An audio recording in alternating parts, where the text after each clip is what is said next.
রাজবাড়ীতে মাজার ভেঙে লাশ পোড়ানোয় দেশ জুড়ে সমালোচনার ঝড়। পুলিশের উপর হামলার ঘটনায় মামলা। নির্বাচন বানচাল করতে মাজার সহ বিভিন্ন স্থানে সহিংসতা, বলছে বিএনপি। রাজনৈতিক কর্মসূচি মবের অংশ নয়। যারা ডিসেম্বরে নির্বাচন চেয়েছিল তাদের অনেকে এখন ভোট পেছানোর ষড়যন্ত্রে লিপ্ত, বললেন উপদেষ্টা আসিফ মাহমুদ।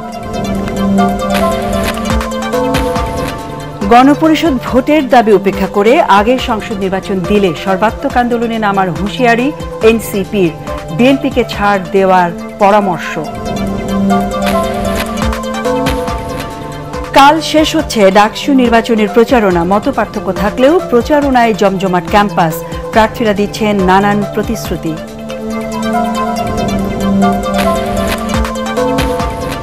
এবং ধর্মীয় ভাব গাম্ভীর্যে পালিত হচ্ছে পবিত্র ঈদে মিলাদুন্নবী। বিভিন্ন স্থানে ধর্মীয় শোভাযাত্রার আয়োজন।